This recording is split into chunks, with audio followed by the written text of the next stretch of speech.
V Rodinah na Gorenjskem živi Ciril Jalen. Letos je dopolnil 86 let. Do upokojitve je delal kot postajni nadzornik na železnici. Že dobrih 60 let je čebelar in več kot 40 let vzreja matice, po čemer ga poznajo mnogi čebelarji po svetu. Velja za starosto vzrejevalcev avtohtone čebele kranjske sivke. Do leta 2003 je vodil edino uradno registrirano postajo za vzrejo rodovniških matic pod Zelenico, katere soustanovitelj je. Ob delu na postaji je začel z raziskovanjem vedenja trotov in matic in se udeleževal strokovnih posvetovanj doma in v tujini. Jalenov vzornik je čebelarski učitelj Anton Janša, rojak z bližnje Breznice. Ciril Jalen spoštljivo sledi njegovim naukom. Na srečanjih s tujimi čebelarji se je vedno boril za priznanje, da je Janša prvi učitelj čebelarstva na dvoru Marije Terezije slovenskega rodu. Jalen pravi, da je dobremu čebelarju vsak čebelnjak premajhen. Zato na vrtu dokončuje nov sodoben čebelnjak, na katerega bo starega prenesel znani Janšev rek Po bučelah se vižej, ki je tudi naslov našega filma. Z Jalenom smo se pogovarjali na domačem vrtu, polnem medečih rož, in na obrobju vasi, kjer ima prevozni čebelnjak. Naj bosta ta razgovor s Cirilom Jalenom in njegov filmski portret spodbuda za nadaljnje raziskovanje čebelarstva, ki je pri Slovencih od nekdaj veljalo za gospodarsko dejavnost in del kulturne dediščine. Ja, gospod Jalen, vedno vprašamo čebelarja, kako je začel čebelariti. Vi imate pa že kar dolg staž, 50 ali pa 60 let skoraj. Kako ste vi začeli čebelariti? To bi nas najprej zanimalo. Oče je meni podaril 2 panja čebel in mi je rekel, nič ni, kar se sem prej od njega učil, kar sem bil radoveden, da sem mi silil odgovor, sem ga dobil. In ki je oče podaril meni 2 panja, je rekel, zdaj se pa sam brihtaj. No, potem sem, moram reči, da sem pri čebelah zaplaval. Najbolj zanimiv je bil pa matica. To je pa moja radovednost, kako je to mogoče, da matica poleže en dan toliko jajček, kot je 2-krat več, kot je sama težka. To so ugotovili strokovnjaki. In zdajle je pa tako daleč prišlo, da sem tako utrdil v tem čebelarstvu, da imam vse čebelarstvo, kar imam danes, usmerjeno za gojitev kranjske sivke.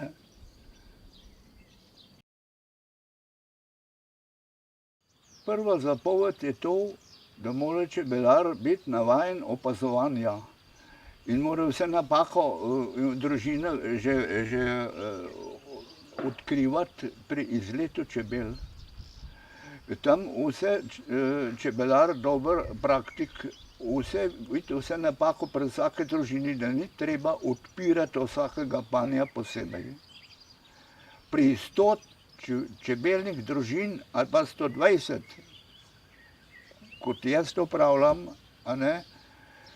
je treba čebele kar primer pustiti in tako ukrepati, da samo tiste čebele odkrivaš, katere so napačne, katere nimajo pogoje za kranjsko sivko in nadomestiš iz original kranjske čiste sivke iz plemenine postaje.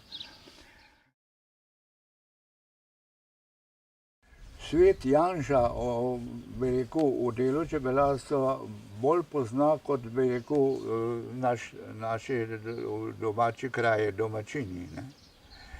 Naprimer, če pogledamo, ko so bili pri nas obiskali plemenino postajo, so amerikanski čebelarji iz Kanade in naprej iz drugih držav čebelarji,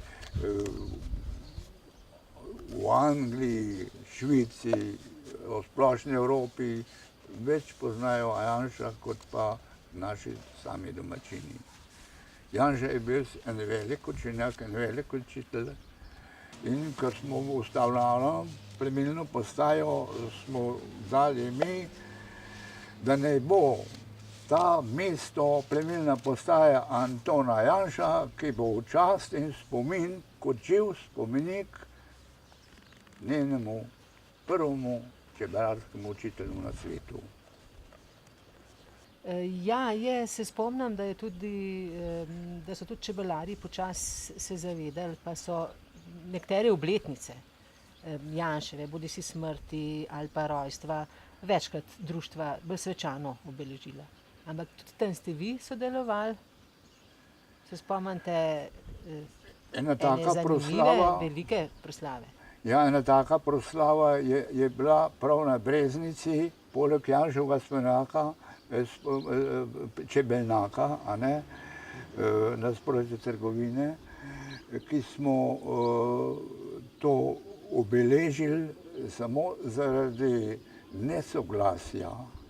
nesoglasja, čigav državljan je Anton Janša.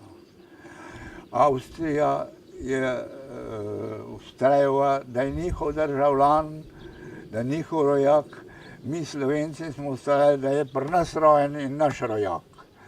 Navsezadnje smo to proslavo skupno naredili, da smo se sporazumeli. Da je Anton Janša rojen bil na Breznici, da je naš rojak, Slovenec, umrl je na Dunaju kot velik prvi svetovni čebelarski učitelj. In še danes drži. Noben Avstrijec ne trdi, da je Avstrijec Anton Janša.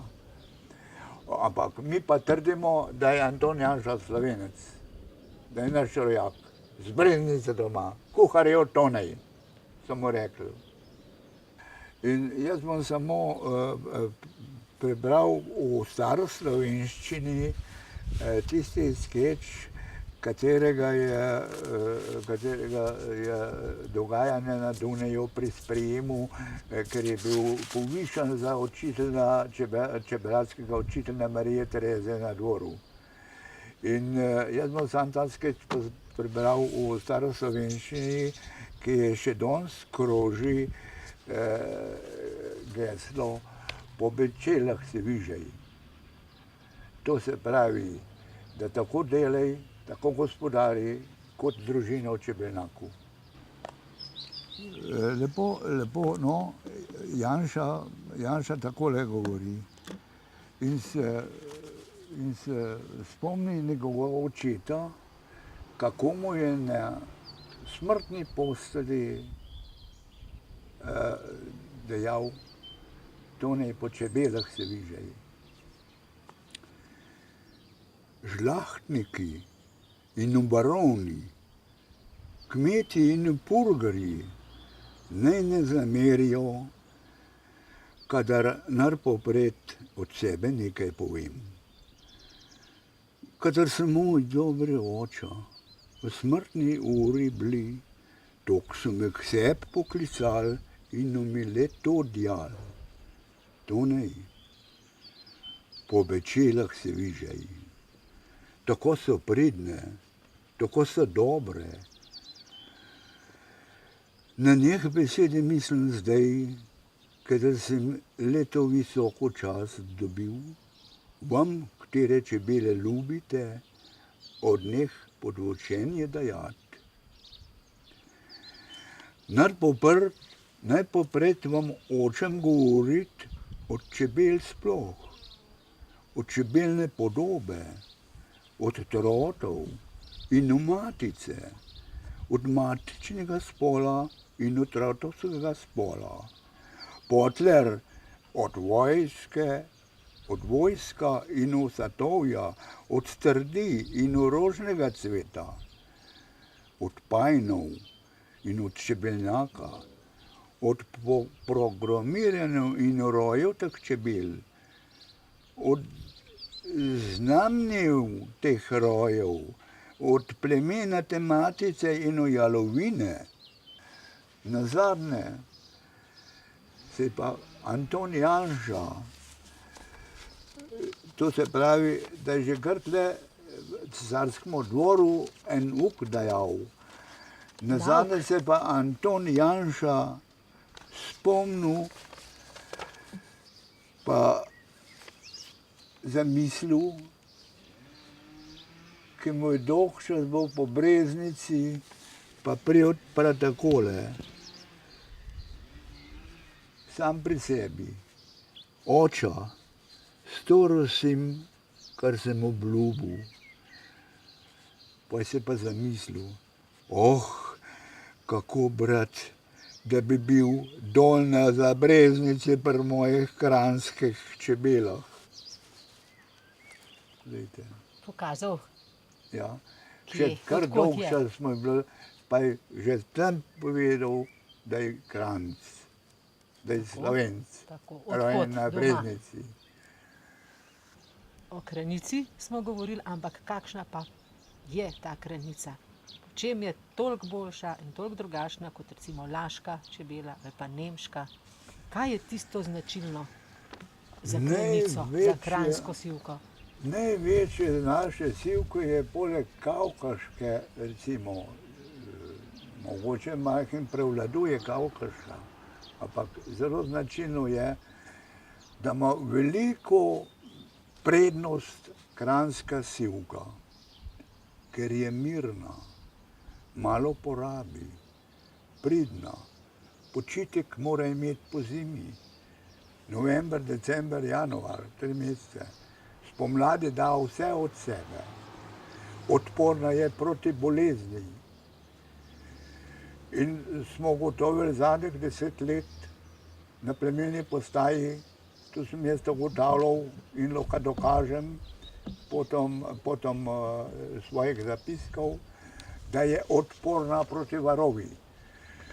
To je pa ozračje alpski ekotip na višini 1200 metrov, ker nima parazit varove nobene možnosti, da se razvija.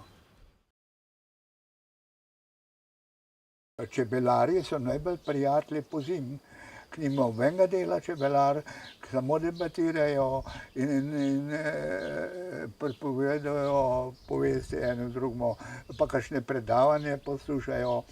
Ampak če se pa enkrat pomlad začne, pa če enkrat se odpre kakšna paša, so pa čebelarji smrtni sovražniki. En drugemu vohunju, a ima še čebele, a doma, ja, ta pa meni kar noč ga je vzela, noč ga je dava. Ja, kar en drugemu pripoveduje, kar zginuje, ali drug pa spet, potem pa se srečujejo tam na paši, pa krigajo se, da sem jaz prej tam, kot pa on, da mora prej on prej čebele parati stran. No, to se pravi, da so ravno tako kot čebela se boji za svoj med, čebelar se pa tudi za svoj predelek boji, kje bo pobral največ medu. Včasih smo pripeljali s konjmi celo noči, pri najnovejših časih, po drugi svetovni vojni, recimo smo pa že tovornjake imeli, pa še pred vojno tudi. Ali jaz sem bil še otrok, se spomnim, pred vojno, smo s tovornjakom peljali in mi oče zagrozil, če bom priden. Moja želja je bila, da grem s čebelom na pašo, da se s tovornjakom peljem. Zaradi tega so na tovornjak pustili 2 panja manj, da smo otroci gor šli na tovornjak od zadaj, da smo z ogrejalom fest zadelali. Ne. In mi je oče zagrozil, da moram biti priden, če ne bom šel na pašo s čebelom z avtom. In sem tako priden bil cel mesec, da sem vse smrekce, smo včasih čebele zadelali s smrekcem venicam, da niso izletavale. Ne? Da sem vse pripravil to, da sem dobil spričevalo, da grem lahko s tovornjakom, s čebelam na pašo. recimo neka taka misel je, da čebele poznajo svojega čebelarja. Da je čebelam, ne vem, treba povedati, če gospodar umre. Poznate kaj tega, se vi, ste se kjerkrat na tem kaj zamislili? O tem, da vas poznajo, ste najbrž razmišljali. Veliko Imeli izkušnjo? sem že o tem, bi rekel, premišljal. Ni ugotovljeno, da čebela čebelarja pozna. Ravno nasprotno, po mojih izkušnjah je važen pristop k čebelam. Čebela ne pozna gospodarja.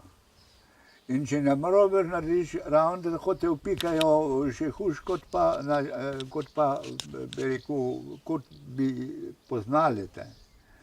Ali najbolj važno je, da lepo pristopiš k čebelam in da v najmanjši tišini in da ne razburjaš čebel. Ker takoj narediš, čebele se bojijo za svoj rod in za med in če narediš preveč ropota, da bi trkanil kaj po panju, potem pa je konec vsega prijateljstva. Potem te ne poznajo, sploh ne.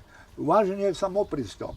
Da lepo mirno delaš, brez nervoze, majhen podimiš in je v redu.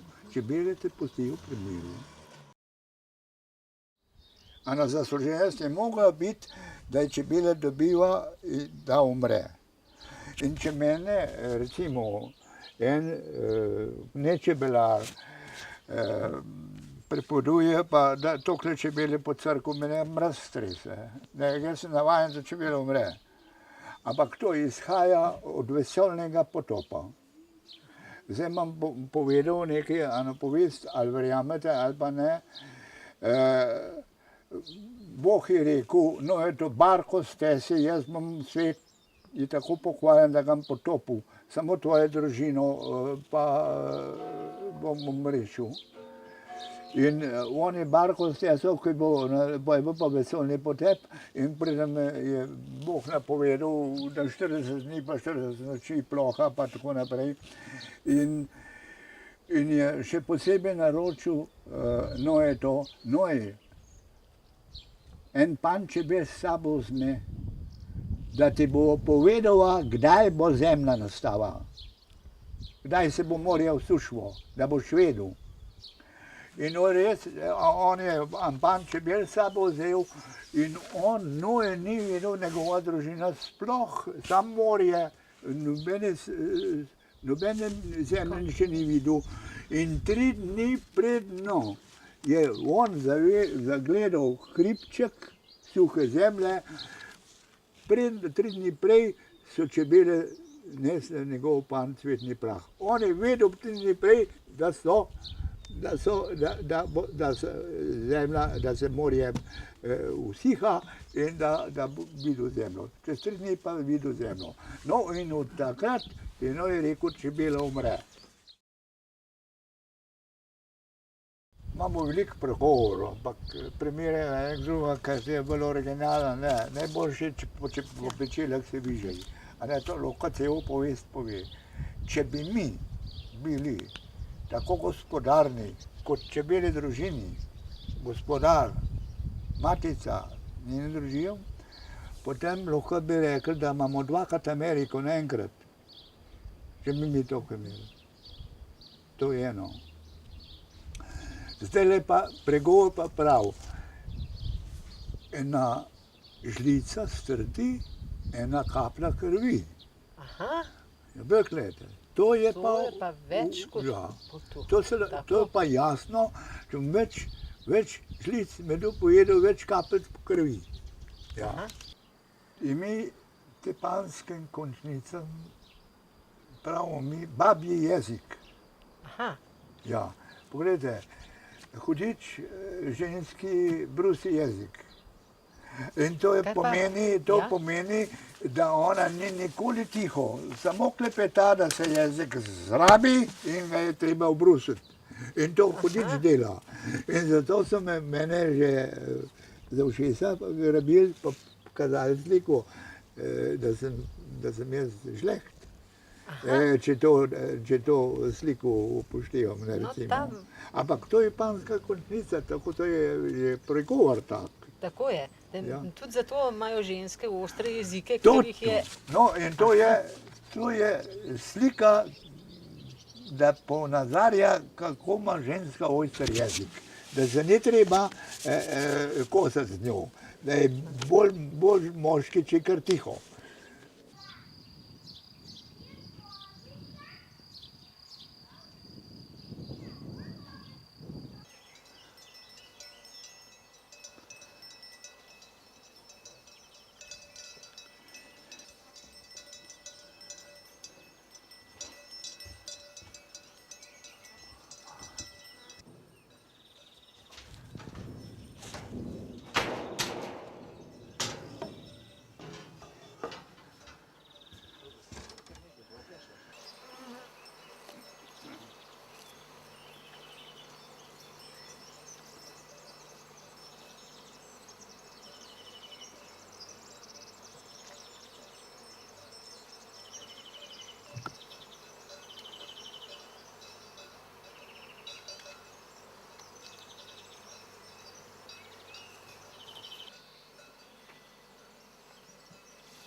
Poglejte razliko. To je satje, čebel delovk, zalega. To je pa trotovsko satje, kateri se kvalitetni troti izredijo. Matična celica je pa navpična. Matična celica. In ponavadi gradijo matične celice spodaj ali pa na skretnem kraju. Če recimo družina prelega, to se pravi, da želi drugo matico izvoliti, skrivoma zaleže matica, jajčica in potem čebele družina sama zrodi matico, ki je litična celica navpična, je, dokler se ne zapre, je hranjena z matičnim mlečkom. Dočim družina, ki je zalega satje delovk, čebel delovk, ima samo 2 do 3 dni matični mleček. Drugače pa ostalo hrano, kot bi rekel, enolončnico. Čebele so testirane na mirnost. To je pa značilno za kranjsko sivko, da je mirna. Če bi jaz bil v Italiji, ko imajo čebele, tiste rumene čebele, noben med nas ne bi smel takole delati. Noben. To so pa posebne testirane, je zelo važno to, na mirnost. Poglejte, vas ni še velepičila, je tako. Ne? Ampak, poglejte, jaz maham sem, pa da, poglejte, vse je mirno. In poglejte, jaz moram skrbeti že 2 meseca naprej, to se pravi že takoj po februarju mesecu, moram skrbeti, da je medeno testo, da je hrana, da čebele, družina gradi deviško satje. Ja, poglejte. Nič ni hudega, glejte, to je kot testo pri peku.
Raje pa zaradi živine.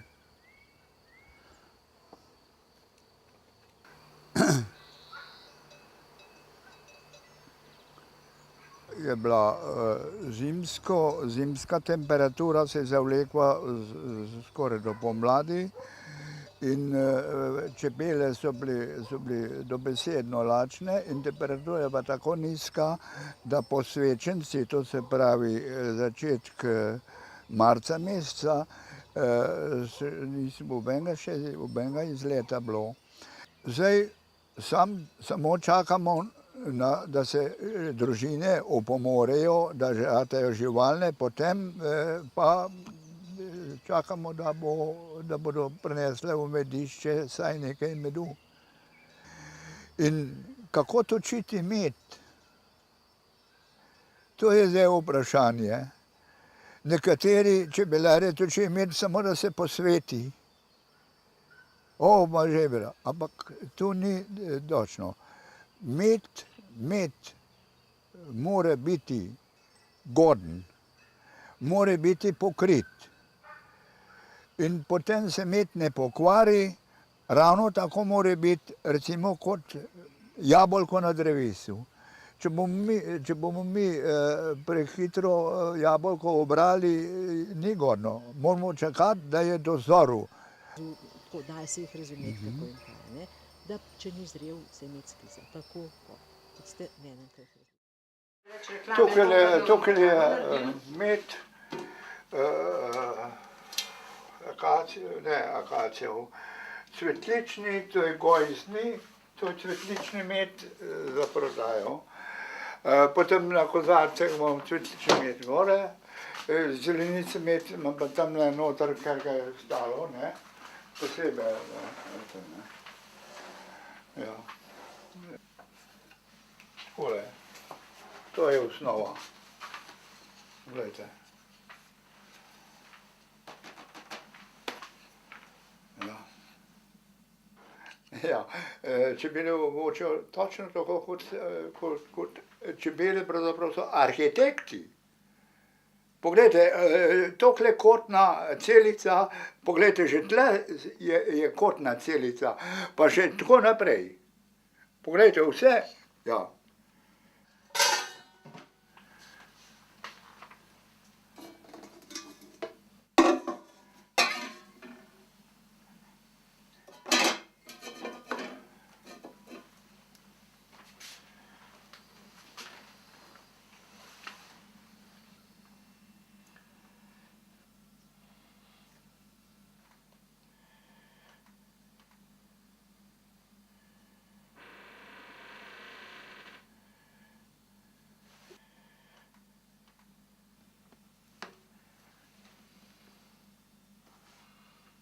Ja, vsak prav med hočem tak, ga vi jeste. Ja, sem rekel prav.